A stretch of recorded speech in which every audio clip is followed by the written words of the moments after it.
पहले इस बात पर तो मैं खुश हूं, कम से कम उन्होंने मान लिया कि वो परिवारवाद का प्रोडक्ट है। उनने इस बात को स्वीकार कर लिया कि वो परिवारवाद का प्रोडक्ट है। लेकिन अब जब कंपैरिजन या डिफरेंस की बात करते हैं उस पे मैं जवाब दूंगा। ये तो है वो परिवारवाद का प्रोडक्ट है और तीसरी पीढ़ी के हैं, चौथी पीढ़ी वो लॉन्च कर रहे हैं।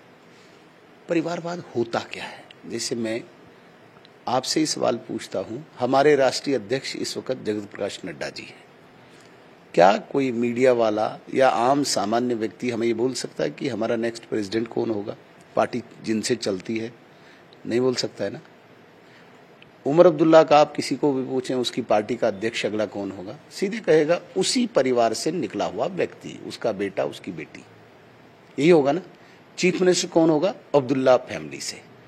तो उसे परिवारवाद कहते हैं। जहां से ये पार्टी संचालित होती है, जहां से ये पार्टी हैंडल होती है, जहां से ये पार्टी ऑपरेट होती है, वो एक परिवारवाद से होती है। बाकी 150 करोड़ की आबादी में कहीं पे जनप्रतिनिधि के नाते कोई चुन के आए, वो अलग चीज है। वो किसी का बेटा हो सकता है, वो किसी की बेटी हो सकती है, पत्नी हो सकती है, वो अलग चीज है। उसे परिवारवाद नहीं कहते। परिवारवाद एक परिवार से निकली जन्मी पार्टी जो वहां से बाहर जाती नहीं है। हमारे यहाँ पे जगत प्रकाश नड्डा जी से पहले अमित शाह जी थे, उनसे पहले राजनाथ सिंह जी थे, उनसे पहले गडकरी जी से थे, उनसे पहले फिर राजनाथ सिंह जी थे, उनसे पहले आडवाणी जी थे। पता है किसी को कौन कहां से आ रहा है? उसे परिवारवाद कहते हैं। लेकिन अगर वो परिवारवाद का प्रोडक्ट अपने आप को मानते हैं, मैं दावे के साथ कहता हूं, कभी वो अपनी पार्टी का प्रेसिडेंट कोई आम जनमानस में बनाए, जो उनका कट्टर अच्छा पार्टी का बड़ा कार्यकर्ता हो, बनाए पार्टी प्रेसिडेंट, फिर हम कहेंगे कि पार्टी उस परिवार से बाहर आई जिस परिवार से ये संचालित हो रही है। हमारे यहाँ तो पता ही नहीं, अभी सत शर्मा जी प्रदेश अध्यक्ष हैं, कल कोई और हो सकता है। यहाँ पे बेटा बेटी तो नहीं करते हैं जो पार्टी को चलाए।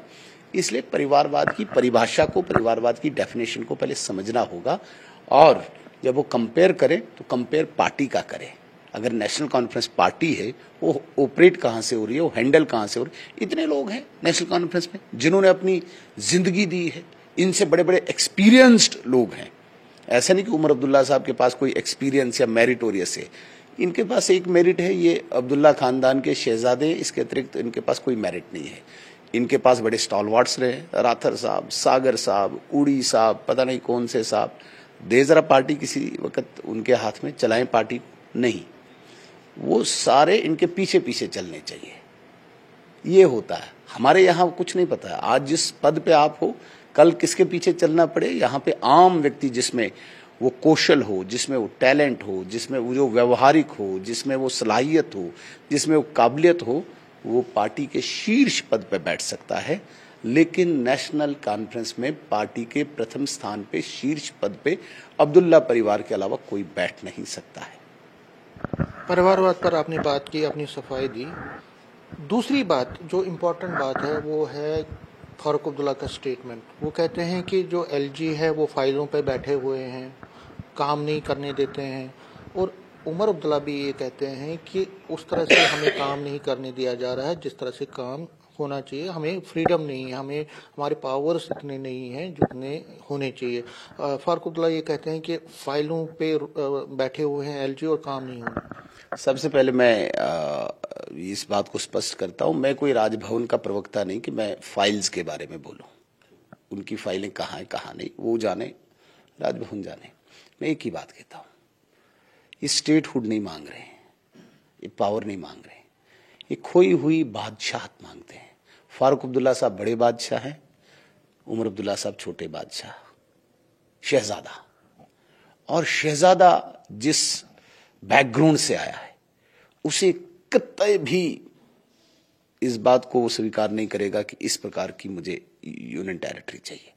इसलिए वो बादशाहत, खोई हुई बादशाहत, जिनमें जिस वक्त वो चाहे पैलेट गन का ऑर्डर दे दे और यहाँ पे पहले हंगामा उठाए, यहाँ पे आतंकवादियों के जनाजों को ग्लैमराइज करें, फिर पैलेट चलाएं, कुछ की आंखें चली जाए, कुछ की जान चली जाए, कुछ की टांगें चली जाए, तो राजनीति करते रहे।